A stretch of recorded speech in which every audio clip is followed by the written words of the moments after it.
오늘 그 장자원, 장자호수 거기에 장미가 만발한 데를 갔다 왔어요. 근데 장미 가까이 가는데 여기가 장미 밭이 있겠구나. 어떻게 알았죠? 냄새가. 근데 어떤 사람은 냄새를 못 맡아요. 어떤 사람은 냄새를 맡고. 어떤 게 더 행복할까요?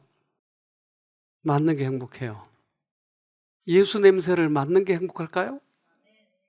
그래서 예수 냄새를 맡고 만난 사람들이 있는데 그중에 우리들의 선배 중에 사마리아 여인이 있어요. 이 사마리아 여인은 사마리아 사람들은 그 혼혈 아들이 많아요, 거기에. 그래서 유대의 그 혈통을 유지하지 못했다고 그들이 상당히 괄시를 받아 왕따. 그래서 이스라엘 사람들이 예를 들면 이 갈릴리를 가게 되면 유대에서 갈릴리를 가려면 사마리아를 통과해야 되는데 그러면 만나잖아요, 이 사람들을. 그러니까 만나기 싫어서 돌아가요. 그러한 편견을 가지고 있는데요.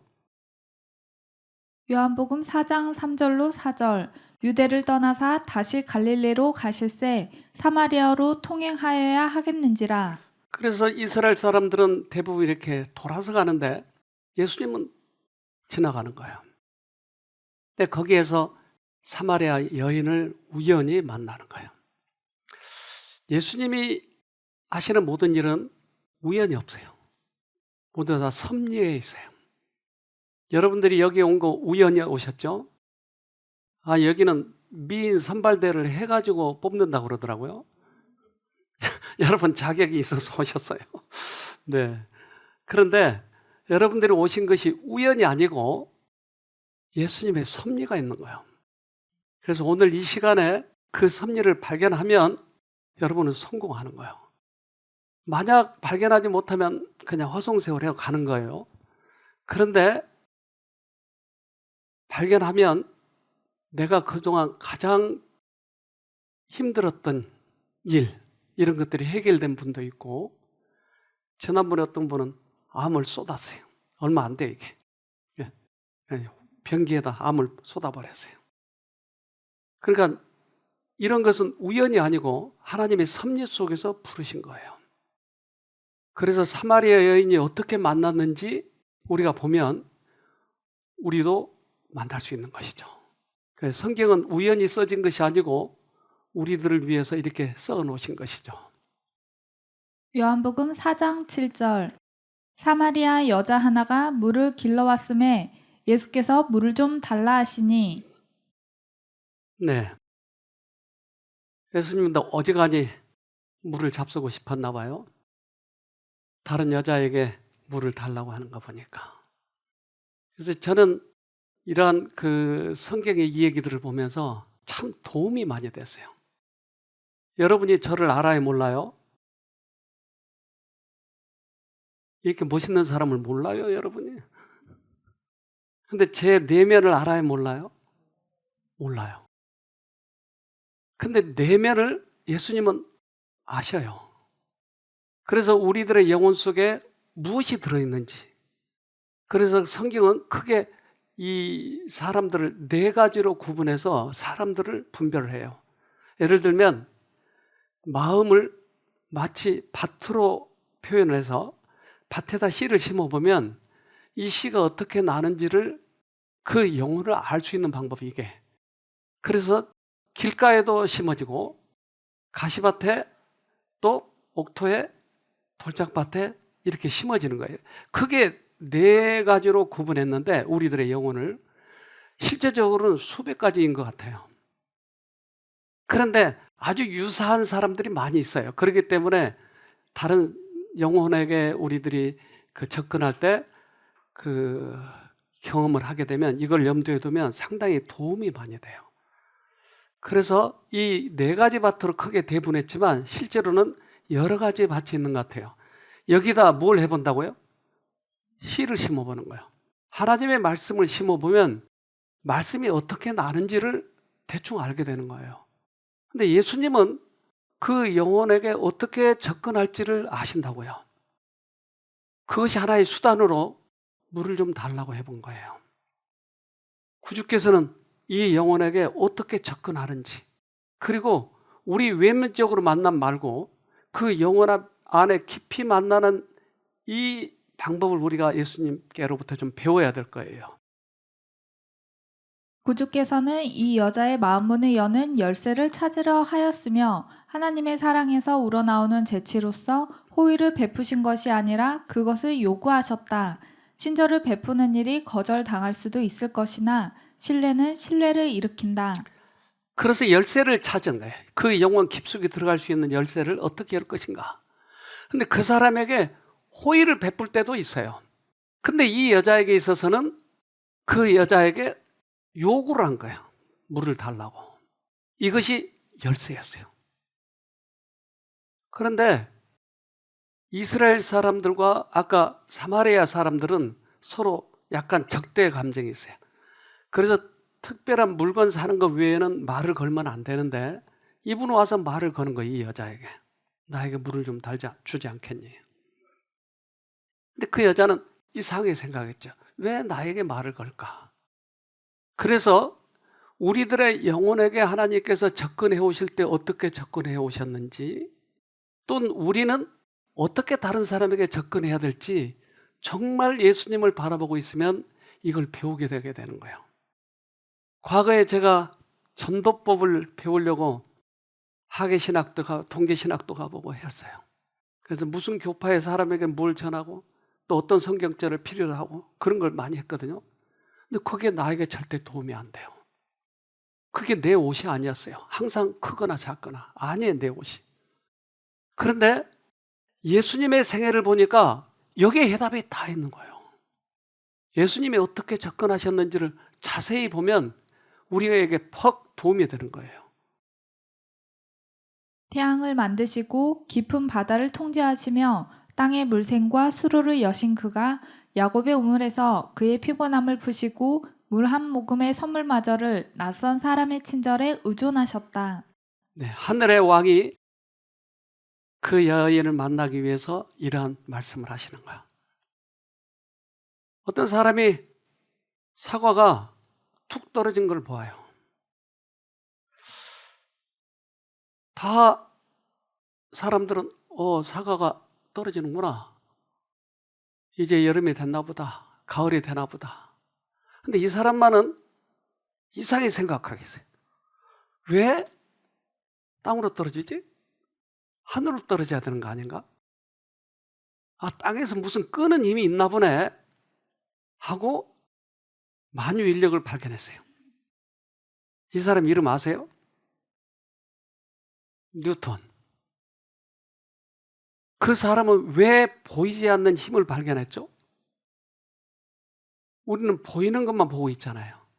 근데 보이지 않는 그 힘을 어떻게 발견했죠? 이것은 특별히 그에게 아마 그쪽에 머리를 열어줬겠죠. 하나님께서 우리에게 머리를 열어주시지 않냐면 하나님의 능력을 체험하지 못해요. 그래서 하나님께서 우리를 만나실 때 먼저 이렇게 보이게끔 비유를 드시거나 말씀을 하시면서 접근을 해요. 그런 것처럼 예수님도 이 여자에게 보이지 않는 것을 보게 해주는 생수를 지금 얘기하고 계시는 거죠. 그리스도의 비유는 사람을 하나님과 연결시키고 하늘과 땅을 연결시키는 진리의 사슬로서 사람들을 천연계로부터 영계로 인도한다. 제가 97년도 그때 중국에 처음 들어갔어요. 근데 중국에 그때는 이제 도시는 많이 만들어가지고 조금 번화했는데 그 도시 뒷면에는 엉망진창이었어요. 뭐 시골, 그렇게 시골일 수 없어요. 제일 힘든 게 화장실 문제예요. 화장실. 그 화장실을 옛날 퐁당시계 전부 다. 그것뿐만 아니고 가림막이 없어요. 그러니 화장실 여러 사람 들어가서 화장대 보면 다 서로 쳐다보고 봐야 돼. 이게 아주 힘들게 만들었어요. 근데 그때 제가 디지털 카메라를 가지고 찍으니까 전부 다 쳐다봐요. 그게 뭐냐는 거예요. 그게 어떻게 설명해 줘야 돼요 이거? 그 속에 필름이 있어요 없어요? 없어요. 그럼 필름 어떻게 갈아 끼지 않고 하느냐? 신기해 하는 거예요. 그래서 이것을 참 여러 가지로 설명을 하죠. 시간이 오래 걸려요. 인간들은 하늘의 삶을 이해를 못해요. 그러니까 인간이 익히 아는 것을 가지고 하늘 것을 설명하신 거예요. 예수님 이 방면의 도사예요. 그래서 비유를 드신 거예요. 씨 뿌리는 비유, 고기잡이 비유, 이런 비유를 들어서 인간에게 하늘 것을 설명하고 있는 거예요. 제가 어떤 것은 깊이 깨달은 게 있어요. 근데 여러분들에게 설명하면 어떤 사람은 체험이 없기 때문에 이것을 못 알아들을 때가 많아요. 그때 뭐가 필요해요? 비유가 필요해요. 그래서 예수님한테 배워야 되는 거예요. 예수님 이 비유를 통해서 많은 사람들에게 설명을 하고 있는데 이 여자에게도 그런 식으로 지금 접근하고 있는 것이에요. 요한복음 4장 10절 예수께서 대답하여 가라사대 내가 만일 하나님의 선물과 또 내게 물 좀 달라 하는 이가 누구인 줄 알았더면 내가 그에게 구하였을 것이요 그가 생수를 내게 주었으리라. 이 여자가 지금 보고 있는 생수, 이것을 인용을 해서 하늘 생수를 지금 얘기하고 계시는 거예요. 그러니까 너가 먹는 물은 맨날 먹으면 금방 목마르잖아. 그런데 내가 주는 이 생수는 목마르지 않아. 그러니까 이 생수를 통해서 하늘 생수를 지금 설명해 주고 계시는 거예요. 많은 철학자들이 이 인간 속에 있는 심리를 파악하기 위해서 얼마나 애를 쓰는지 몰라요. 그런데 그들은 이 하나님을 만나고 싶어도 그들이 가지고 있는 이 인간의 한계 내의 것 가지고 신을 만나려고 하니까 좀처럼 만나기가 힘들었어요. 그래서 우리 가끔 푸닥거리, 여기도 이 마을에 푸닥거리 많이 하는데 푸닥거리 하는 사람들은 그 신들을 이용해서 돈도 벌죠. 그리고 이상한 것들이 들어오고 그래서 기적도 일어나고 그러죠. 그런데 이 신을 만나고 싶지만 어떻게 만나야 될지를 모르는 거예요. 사실 그리스도인들도 많이 그래요. 예수님 만나본 적이 있어요? 이번에 그 한주리 그 사모, 그분이 어렸을 때부터 신앙을 했어요. 모태교회네요. 근데 최근에야 하나님을 만난 거예요. 그래서 그분이 방송을 이렇게 내보냈는데 그것 때문에 많은 사람들이 감동을 받았어요. 그래서 이번에 연재를 한다고 그러더라고요. 6개월 동안. 그런데 하나님을 만나는 것과 성경을 지식적으로 이해하는 것과는 달라요. 그래서 직접 만나는 법을 우리가 좀 알아야 되겠죠. 사도행전 17장 23절 내가 두루다니며 너희의 위하는 것들을 보다가 알지 못하는 신에게라고 새긴 단도 보았으니 그런즉 너희가 알지 못하고 위하는 그것을 내가 너희에게 알게 하리라. 알고는 싶은데, 만나고는 싶은데 방법을 모르니까 알지 못하는 신에게라는 그런 신들에게 절을 하고 섬기고 그런 거예요. 그래서 산에 가서 나무를 잘라가지고 거기다 조각을 해가지고 그걸 섬기고 새끼줄 감아가지고 나무에다 묶어가지고 섬기고 이런 것이 신을 섬기는, 모르니까 어떻게 하면 만날지. 그래서 우리들에게도 꽤 많은 사람들이 교회는 다니는데 어떻게 만날 줄은 모르는 거예요. 만나면 해결되는데, 그러면 우리 인간의 한계 내에 있는 이해력과 지식을 초월해서 능력이 들어오는 거예요. 이 능력은 우리가 알 수 없는 그런 기가 막힌 능력들이에요. 이 세상의 우물에서 그 갈증을 풀려고 하는 자는 다시 목마를 것을 마실 뿐이다. 도처에서 사람들은 만족을 얻지 못한다. 그래서 이 세상의 우물에서만 갈증을 풀려고 할 때 해결하지 못하는 것이에요. 그것은 우리들의 이해력 밖에서 들어온 것이에요. 그런데 사람들은 다 갈증이 있다니까요. 알지 못하는 신에게라고 신을 만나고 싶다니까요. 근데 왜 안 되냐? 자기 것만 인정하려고 하는 거예요. 그 너머의 거는 인정하지 않으려고 하는 거죠. 하늘의 은혜는 생수와 같아서 영혼을 순결하게 하며 소성시키며 활력을 준다. 네. 그래서 그 하늘 것은 달라요. 전혀 달라요. 우리가 찬물을 마시면, 뜨거운 물을 마시면 무엇인지 분명히 알아요. 그것처럼 예수님을 경험하면 분명히 달라요. 뜨뜻 미지근하고 그러지 않아요. 분명히 달라요. 그것을 경험을 해야 돼요. 그러니까 내 가지고 있는 이 경험만 자꾸 반복하고 그것만 주장하게 되면 노인들이 젊은이하고 잘 이 얘기가 잘 안 된 이유는 바로 그거예요. 자기 경험만 인정하려고 하고 애들의 말은 잘 인정해 주지 않으려고 해요. 그러니까 계속 하는 게 잔소리예요. 또 하는 소리 또 하고 하는 소리 또 하고. 그런데 외부에서 들어오는 그런 능력이 있다고 하는 거예요. 그 능력을 만나려면 어떻게 해야 된다고요? 그래서 예수님이 이것을 인간들에게 알도록 하기 위해서 하늘을 어떻게 소개하면 좋을까? 그래서 비유를 드셨다 이 말이에요. 마가복음 4장 30절 또 가라사대 우리가 하나님의 나라를 어떻게 비하며 또 무슨 비유로 나타냈고. 그래요. 그래서 예수님이 이 비유를 많이 사용해요. 그래서 사마리아의 선한 사마리아인 또는 열처녀 비유, 그리고 목자와 양, 잃은 양, 씨 뿌리는 비유, 또 탕자의 비유. 그러니까 하나님은 아버지, 그 탕자의 아버지 같아. 어느 때든지 너희들이 탕자가 되더라도 돌아오면 받아주시는 분이야. 그러니까 하나님의 품성을 얘기하는 거예요. 우리가 지식을 많이 안다고 해서 하늘 가는 게 아니고 성령의 기름을 가져야 돼. 체험을 해야 돼. 그래야 하늘 들어갈 수 있어 하고 열처녀 비유에서 슬기로운 또는 미련한 5처녀씩을 얘기하고 있는 거야. 이것은 우리들에게 하늘을 소개하고 있는 거예요. 하늘, 이것은 우리들의 이해력 한계 내에다 우리를 가둬놓지 말고 하늘의 것을 받아들이자고 하는 거예요. 우리 인간 사회는 너무나 어두워져 있어서 하늘을 이해 못하니까 예수님이 이런 사마리아 여인에 대해서 얘기를 해주시는 것이죠.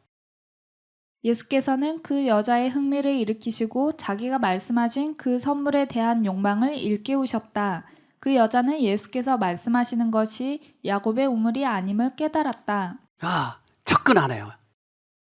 그의 이해력에다 세상 것을 통해서 하늘 것을 지금 소개하기 시작하는 거예요.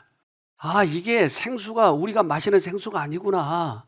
그러면 다른 생수를 얘기하시는데, 그래서 인간들이 하나님과 신과 만나는 것에 대해서 많은 사람들이 연구를 해요. 미켈란젤로도 그거 했어요. 그래서 천지창조 이게.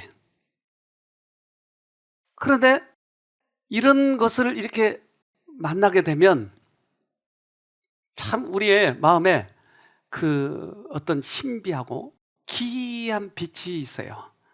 그냥 다른 사람은 똑같이 듣고 있는데 어떤 사람은 경험한 사람은 어떤 사람은 눈물을 흘려요. 왜? 기이한 빛이 들어와서 나를 깨닫게 해주는 게 있어요. 감동이 있고. 그런데 그렇지 않은 경우는 잘 알지 못해요.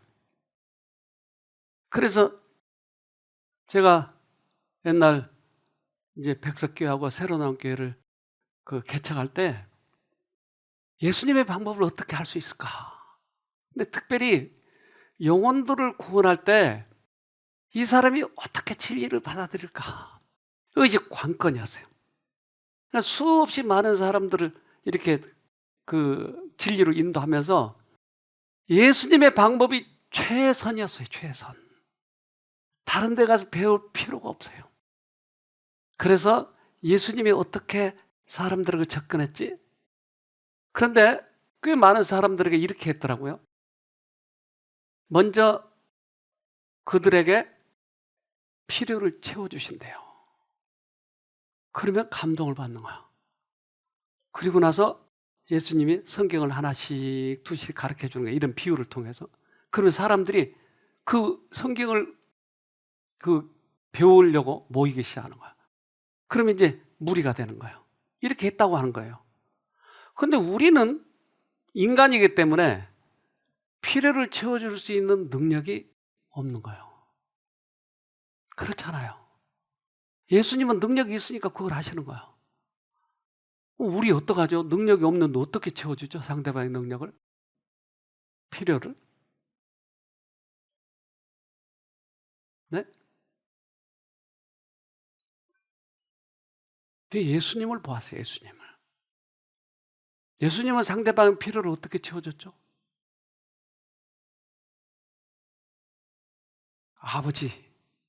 아버지가 주신 거예요. 그렇다면 우리는 똑같아요. 정말 이 사람을 진리로 이끌고 싶은 거예요. 그러면 기도하면서 하나님 주세요. 근데 내 마음이 진솔하고 목적이 확실하면 쉼터에 들어오자마자 불면증 환자가 자는 거예요. 쉼터에 들어오자마자 그렇게 여름에 추워한 사람이 춥지 않는 거예요. 그래서 여름에 코트 입고 들었잖아요. 밥을 그렇게 못 먹는 사람이 밥을 먹는 거예요. 이거 어떻게 된 거죠? 소화제를 막 먹였을까요? 필요를 채워준 거예요. 그 필요를 느끼니까 진리에 대해서 관심이 생긴 거예요. 하나씩 둘씩 가르쳐 준 거예요. 예수님이 그렇게 하셨더라고요. 그래서 예수님이 인간들을 어떻게 대하는지를 보면 우리에게 해답이 와요. 또한 내 영혼에게는 하나님께서 어떻게 접근하신지를 관심을 가져야 돼요. 요한복음 4장 16절 가라사대 가서 내 남편을 불러오라. 남편을 왜 갑자기 남편을 불러오라고 그러죠? 이 여자는 남편이 몇 명이죠? 5? 와, 남편 다 행복하겠네요. 피곤할까요? 예? 왜 불행할까요? 5이나 되는데.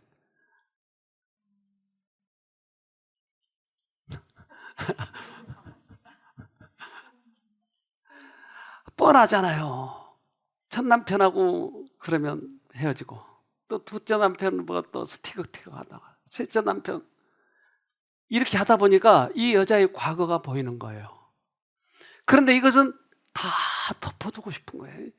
어떤 여자가 이것을 다 들춰내고 싶어 해요. 근데 예수님께서는 그것을 이야기해야만이 이 여자가 뭔가 예수님의 존재를 이해할 것 같은 거예요. 과거를 어떻게 알지? 이분이 뭔가 특별한 분인가 보다. 그래서 그 여자의 관심을 끌어올리기 위해서 때때로 여기 오신 분들이 그런 양심의 소리를 듣는 거예요. 그래서 어떤 사람은 강의 듣다가 갑자기 콱콱콱콱 우는 거예요. 찌른 거예요, 뭔가. 그러니 성령이 오셔서 그에게 말씀하시는 거예요. 그래서 이 말씀, 자기에게 딱 맞는 말씀을 말씀하신 거예요. 이 여자에게는 예수님께서 딱 그 여자가 마음 문을 열어야 할 그 부분을 지금 문을 열려고 하시는 거예요. 영원히 숨겨두기를 바라던 사실을 눈앞에 전개시키고 있었다. 그 여자의 생애의 비밀을 뚫어보실 수 있는 그는 누구였던가? 그럼 보통 인간이 아니구나. 그러면 선지자일까? 누굴까? 요한복음 4장 17절로 19절 여자가 대답하여 가로되 나는 남편이 없나이다. 예수께서 가라사대 내가 남편이 없다 하는 말이 옳도다. 내가 남편 5이 있었으나 지금 있는 자는 내 남편이 아니니 내 말이 참되도다. 여자가 가로되 주여 내가 보니 선지자로소이다. 그래서 이 여자에게 생수를 주시기 위해서 이 여자의 관심을 끌어모은 거예요. 그리고 내가 너의 모든 것을 알고 있다고 하는 것을 이렇게 표현하신 거예요. 만나고 싶은 거예요. 때때로 우리들이 그래요. 때때로 강의를 듣다가 또는 어떤 대화 속에서 갑자기 성령께서 말씀하실 때가 있어요. 근데 그 음성에 순종을 하면 그 다음 단계를 가더라고요. 절대 우연히 그렇게 되는 거 아니에요. 하나님의 섭리 속에서 그렇게 돼요. 그래서 여기 오신 분들이 거의 대부분 나아가시잖아요. 그렇다면 나도 나올 수 있을까요? 나도 나올 수 있어요? 그래요. 나를 포함해서예요. 근데 나는 예라고 생각하는 거예요. 그래서 상대방은 낫고 나는 안 나오면 시기가 나는 거예요. 내가 아직 그 주님과의 만남이 없어서 그렇지 만나면 낫는 거예요. 주님께서는 이제 결정적으로 그에게 얘기해 줄 거리가 생기기 시작하는 거죠. 예수께서는 자기가 그 여자의 생애의 비밀을 통찰하셨다는 것을 그녀에게 확신시키셨다. 그럼에도 불구하고 그 여자는 예수가 자기를 불쌍히 여기고 사랑해주는 친구라고 느꼈다. 제가 상담을 할 때 꽤 많은 경우에 있어서 그 자기의 비밀을 다 털어놓을 때가 있어요. 그런데 이 비밀을 내가 발설을 하면 꽤 많은 사람들이 그걸 부끄러워하고 원망을 하는 경우가 많아요. 근데 이제 믿음의 관계가 되고 그것이 노출돼도 아무런 문제가 없는 것에 대해서는 제가 얘기를 해요. 이건 다른 사람 믿음에 도움이 되도록 하기 위해서. 근데 그렇지 않는 경우는 내가 오랫동안 간직을 해버리고 말죠. 왜냐하면 그게 노출됐을 때 굉장히 수치스럽게 생각해요. 근데 이 여자에게 예수님께서 접근하셔서 그 과거를 다 알지만 예수님께서 그걸 나무래시지 아니하고 그것을 당신을 알려주기 위한 하나의 수단으로만 사용하시는 거예요. 우리가 우리 쉼터에 와서 꽤 많은 사람이 놀라는 이유는 자기의 이 비밀들을, 자기의 자존심 이런 거 모든 걸 버리고 솔직하게 고백하는 사람들이 많아요. 이것은 주님과의 관계가 있을 때 다른 사람들을 구원하기 위해서는 그런 일들을 부끄러움 없이 하더라고요. 그런데 예수님과 관계가 없으면 그걸 자꾸 숨기려고 해요. 예수님과는 그럴 필요가 없어요. 내 자신 과거에 이랬던 사람이야. 그러나 이제 예수님 만나니까 그건 아무것도 아니야. 우리는 더 나은 그런 어떤 이 경지에 이르게 되면 그런 건 아무것도 아니야. 다윗은 그의 과거의 밧세바의 그 관계에 대해서 그가 숨기지 않았어요. 그리고는 성가로 불러가지고 자기의 잘못된 부분들을 성가로 불러가지고 다른 사람들에게 죄를 우리가 지면 얼마만큼 고통스럽다고 하는 것을 또 죄가 그렇게 나를 만든 것이지 하나님이 그렇게 하시지 않는다고 하는 것을 다 선포해버렸어요. 왜? 다른 사람들을 죄 짓지 않도록 하기 위해서. 예수님은 그런 부분들을 수치스럽게 하지 않으셔요. 요한복음 4장 19절 여자가 가로되 주여 내가 보니 선지자로 소이다. 이제 선지자 정도로만 알았어요. 좀 더 경지를 올리면 좋겠는데, 좀 더 깊은 서로의 관계를 가지면 좋겠는데 선지자 정도로만 알고 있는 거예요. 요한복음 4장 20절로 21절 우리 조상들은 이 산에서 예배하였는데 당신들의 말은 예배할 곳이 예루살렘에 있다 하더이다. 잠깐 정신을 차려보니까 이 사람은 유대인인데 이거 이스라엘 민족인데 우리하고 다른데, 그러니까 예배 방법에 대해서 얘기하는 거예요.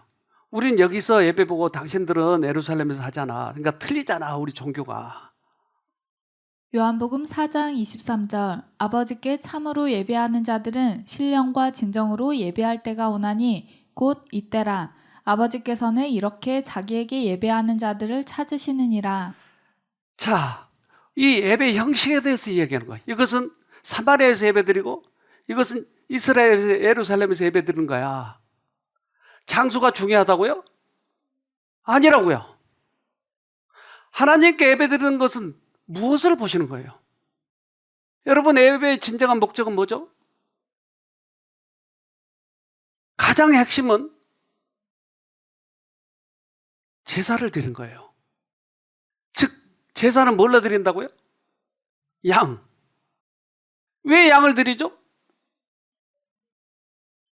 예수님이 우리 죄 때문에 돌아가셨다고 하는 것을 믿도록 수천 년 동안 드렸다고요. 그런데 그 예배의 형식을 바꿔놨어요. 헌금을 많이 내면 구원받는다로, 선한 일을 많이 하면 구원받는다로, 또는 율법을 잘 지키면 구원 얻는다고 바꿔놔버렸어요. 예배는 양을, 예수님이 우리 죄 때문에 돌아가신 것을 믿으면 구원이라고 하는 거예요. 핵심이에요. 예배의 핵심. 그래서 전기 기타를 치고 드럼을 치고 해가지고 흥분을 시켜서 예배 보는, 뜨겁게 한다고. 이건 뭔가 잘못돼 가고 있는 거예요. 예배의 핵심은 예수님이 우리 죄 때문에 돌아가신 것을 믿는 거예요.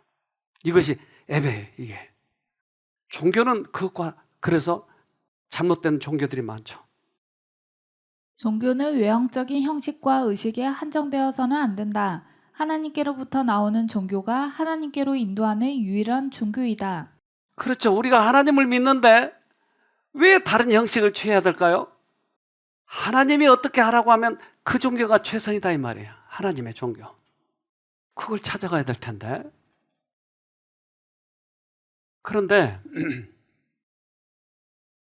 스님이 한번 저하고 만나게 됐는데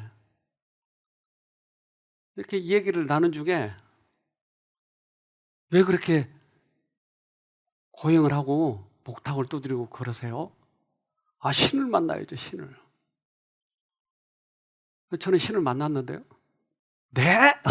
어떻게 신을 만나요? 우리는 수십 년 동안 목탁을 두드렸는데 못 만났는데. 신을 만나는 방법이 간단한 방법이 있어요. 어떻게요?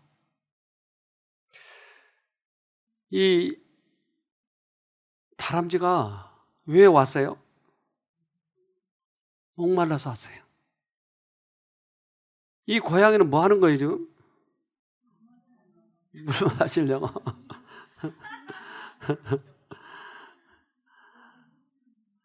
이 침팬지는 뭐 하는 거예요? 그 갈증이 나면 오네요. 왜 갈증이 났을까요? 목이 말라서 갈증이 말라죠. 소금을 먹이면 갈증이 날까요? 그렇죠. 그러면 누군가 나에게 소금을 먹이면 내가 갈증이 생기는 거예요. 그렇죠. 그러면 어디로 가야 돼요? 물을 찾아야죠. 사슴이 물을 찾듯이 찾는 거예요, 물을. 그러면 내 마음에 갈증이 생긴다는 이유는 하나님께 가라고 하는 거예요, 이게. 그러니까 하나님을 만날 수 있는 유일한 방법은 내 마음에 갈증이 생기는 거예요. 예수님이 이 땅에 오셔서 하늘의 원칙을 설명한 그러한 취임사가 있었어요. 이 땅에 오셔서. 그 취임사가 다른 말로 뭐라고 그러죠? 산상보원이에요. 산상보원에서 8가지 복을 얘기해요. 첫 번째 복이 뭐죠? 심령이 가난한 자는 복이 있나니 천국이 저희 것이며. 그런 심령이 가난하다고 하는 것은 복이에요. 돈은 많은데 명예도 있는데 왜 내 마음은 갈급하지? 이것은 하나님께서 우리에게 소금을 먹여놨어요. 그러니까 바로 천국에 들어갈 수 있는 길이라고 하는, 그래서 복이라고 하는 거예요. 이 여자의 마음의 갈급함은 바로 그것을 채워줄 수 있는 분이 옆에 계시다고 하는 거예요.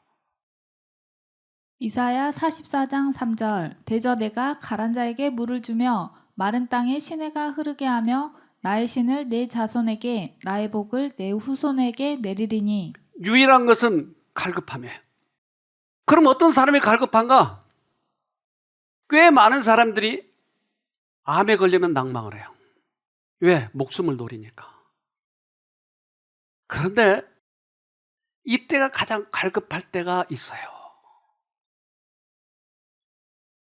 그래서 암에서 회복된 사람들이 암은 축복이었다고 얘기해요. 그렇지 않으면 예수님께 가까이 가지 않았어요. 영적으로는 복을 받는다고 하는 것은 그 하늘을 경험하는 거예요. 세상적으로는 돈을 많이 벌고 명예를 갖지만 이것은 하나의 세상을 살아가는 수단에 불과하는 것이에요. 그러나 가장 큰 복은 하나님을 만나는 거예요. 예수께서는 그 여인에게 하신 당신의 말씀이 그 여자의 양심을 깨우쳤을 때에 기뻐하셨다. 예수께서는 그 여자가 생명수를 마시는 것을 보셨다. 그리하여 그분의 주림과 갈증은 채워졌다. 그러면 예수님의 갈증은 뭘까요? 우리의 갈증은 하나님께서 예수를 만나라고 하는 거예요. 그런데 예수님의 갈증은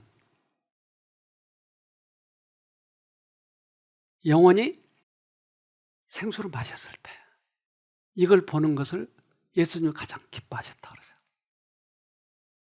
실제적으로 여러분이 영원 구원 사업을 하면 정말 그래요. 채워져 이게. 그래서 여기에서 예수님 만나고 회복되고 막 간증을 한 거 보면 얼마나 기쁜지 알아요. 밥 먹는 것보다 조금 더 기뻐요. 아니, 많이 기뻐요. 정말이에요. 빛은 이미 그 여자의 마음을 환히 비춰주고 있었다. 그리스도께서 모든 목마른 영혼에게 주시는 영적 생명인 생명수가 그의 마음속에서 솟아나기 시작하였다. 하나님의 영이 그에게 역사하고 있었다. 그래서 갈급한 그 심령을 하나님께서는 그냥 보내시지 않아요. 어느 때든지 하나님께서는 그 영혼의 갈급함을 채워주시죠. 그래서 아까 얘기한 것처럼 산상보훈에서는 이렇게 말씀하시죠. 마태복음 5장 3절 심령이 가난한 자는 복이 있나니 천국이 저희 것이미요. 네. 그 많은 사람들에게 이 복을 말씀하실 때 그 복은 심령이 가난하다고 하는 거예요. 왜 나는 마음이 가난하지? 여기 여러 사람이 와서 그렇게 저에게 상담을 했어요. 나는요, 남편도 있고 돈도 있고 다 있어요. 근데 왜 마음이 이렇게 가난하죠? 마음이 이렇게 채워지지 않죠? 그것이 복이라고 해요, 복. 그러면 깜짝 놀래요. 아, 그것이 복이구나. 자기 자신을 온전하다고 느끼며 상당히 선하며 자기 자신의 상태에 대하여 만족하는 자에게는 그리스도의 은혜와 의는 아무 쓸모없는 것이 될 것이다. 거룩한 빛과 도우심의 필요를 느끼지 않는 자의 마음에는 그리스도께서 계실 자리가 없다. 주님께서 우리들에게 소금을 먹이려고 할 때 나는 세상 재물이나 세상 그런 유혹들에 관심을 가장 가지고 있으면 이 소금이 마땅치 않아요. 그럼 복이 없는 자들이에요. 그러나 하나님께서 소금을 먹일 때 그것을 마신 사람은 그것이 큰 축복이에요. 그래서 성경의 기록에 그러한 우리들의 선배들 어떻게 해서 구원을 받았는지 그 선배들에 대해서 설명을 해요. 이 소금을 먹은 자들이 있다니까요. 감람산에서 있었던 존경받던 랍비와의 심야 토론과 수가의 우물가에서 만난 천한 여인과의 대화에서 예수님은 그들의 마음이 감동을 받을 만하고 그들의 생각이 열려 있으며 진리의 부활을 받아들일 만한 정신이 있음을 그들에게서 보시고 입을 열어 값진 진리를 그들에게 말씀하셨다. 사람들에게는 약간 그 본성 자체에 이런 게 있어요. 하나님을 만나기 위해서는 뭔가 내가 이뻐 보여야 된다고 하는 거예요. 그래서 선한 일을 많이 하고 또는 헌금을 많이 하고 이런 것들을 자랑하고 싶은 욕망이 있는 거예요. 그것은 가인의 제사였어요. 하나님을 만날 수 있는 유일한 길은 갈급함이에요. 이걸 착각하면 많은 사람들이 거기서 하나님을 못 만나는 거예요. 그래서 나에게 하나님께서 오셔서 그렇게 말씀하실 때 있는 그대로 추한 그대로 가는 거예요. 남편 5 있는 그대로 가는 거예요. 그러면 주님께서 내 마음에 정직하게 말씀해 주셔요. 예수님이 이 땅에 오신 목적은 뭐죠? 영혼들을 구원하기 위해서 오셨어요. 그런데 예수님이 이 땅에 오셨다가 떠나시는 거예요. 그런데 예수님을 또 뭐라고 부르기도 하죠? 네? 보혜사, 그건 성령이고 예수님은 네? 구세주, 메시아. 핸델의 메시아 한번 부를까요, 우리? 메시아가 무슨 뜻이죠? 메시아는 기름 부은 자란 뜻이죠. 그런데 기름을 부을 때 왕에게, 선지자에게, 제사장에게 기름을 부어요. 그 즉위식 할 때 언제나 기름을. 그런데 이 3가지 것을 한 번에 하실 분이 오신다 이 말이에요. 기름 부은 자, 그게 메시아예요. 그런데 이스라엘 백성들은 계속 그걸 기다렸어요. 그 메시아를 기다렸어요. 그래서 메시아 하면 복잡하니까 그냥 대명사로 그라고 그래, 그. 그래서 미국 사람들은 그의 이 얘기를, 히스토리를 역사라고 그래요. 히스토리. 이스라엘 사람들은 언제나 그를 기다렸어요. 그렇다면 이 사람이, 이 남자가 혹시 그가 아닐까?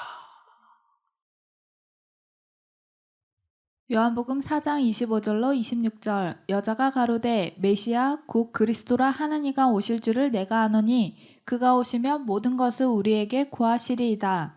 예수께서 이르시되 내게 말하는 내가 그로라 하시니라. 그가 그였네요. 근데 많은 사람들은 이 예수를 못 만났을까요? 만났죠. 그런데 이 예수를 메시아로 만난 사람은 이 여자라 이 말이에요. 그게 축복이었어요. 여러분 여기에 오셨어요. 메시아를 만나세요. 예수 지식보다는 메시아를 만나세요. 그러면 그분이 우리의 모든 필요를 채워주시고 우리의 영혼의 갈급함을 채워주시고 그럴 때 얼마나 기쁘겠어요. 하나님은 그 이유 때문에 여러분에게 때때로 어려움을 허락하세요. 그것을 원망하시지 말고 오히려 전화위복의 계기로 삼으세요. 고통스러운 투쟁이나 지치게 만드는 수고, 그리고 선물이나 희생으로 얻어지는 것이 아니라 그것을 얻고자 줄이고 목말라 하는 모든 영혼에게 거저 주어지는 것이다. 자기를 과장하려고 하지 말고 선행을 자랑하려고 하지 말고 갈급한 마음으로 주님을 만나면 됩니다. 전심으로 하나님을 찾을 때 그대들은 주님을 만나게 될 것이며 모든 지각에 뛰어난 그리스도의 사랑이 그대들의 마음과 생애를 지배하게 될 것이다. 네. 여기 한 분이 오셨는데 이분은 그 심장, 관상동맥 거기에 그게 막혀가지고 점점 줄어들어요. 그럼 나중에 가다가 쓰러지는 거야. 심장병에. 근데 이분이 이제 병원에 가가지고 넣어가지고 카테터 넣어가지고 그걸 수술하려다 수술을 잘 못했어요. 근데 이제 몇 시간 동안 했던 수술을 하는데 수술이 안 된 거예요. 아마 초보자들 했나 봐요.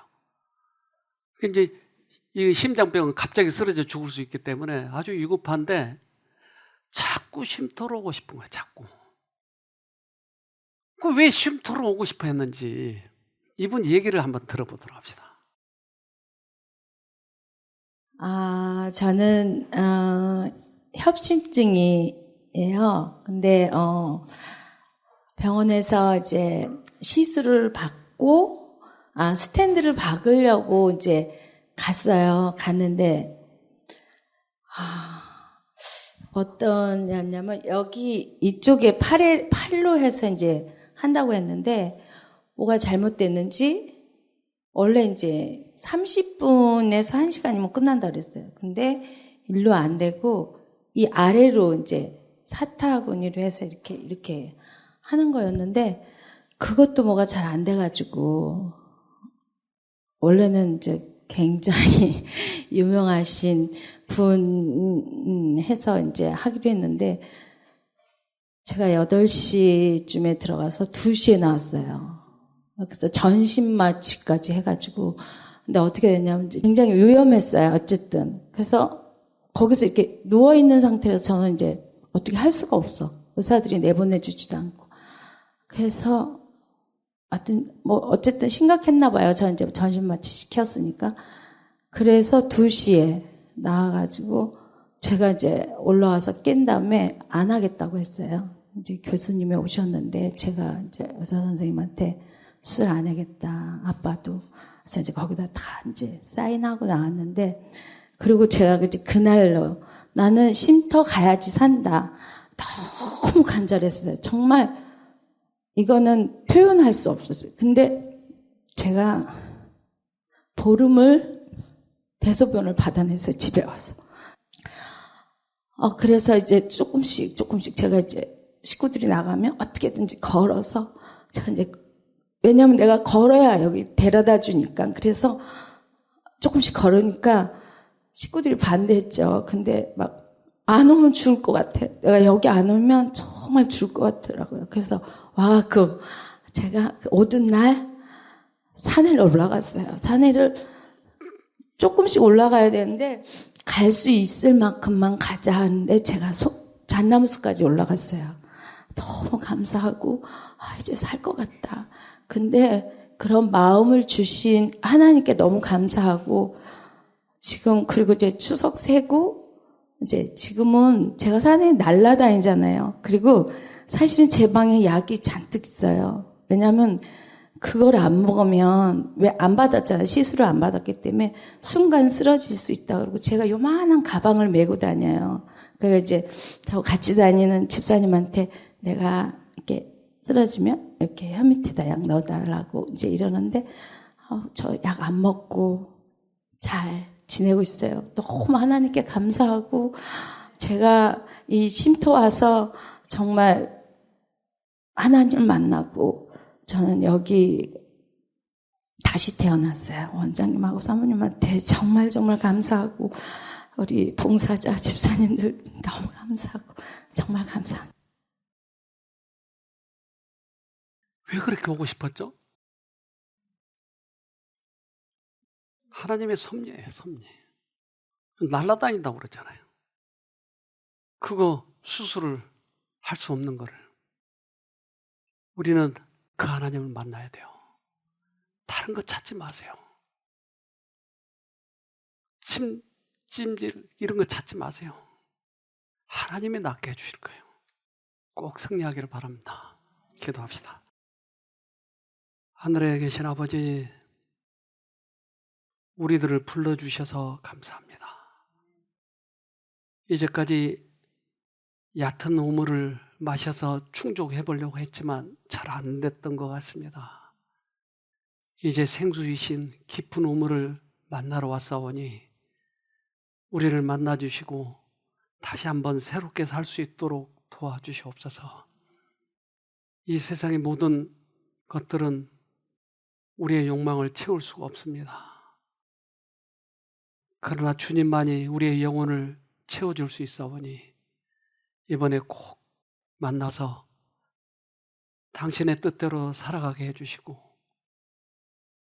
당신의 보호 아래서 행복하게 멋지게 보람 있게 살 수 있도록 도와주시옵소서.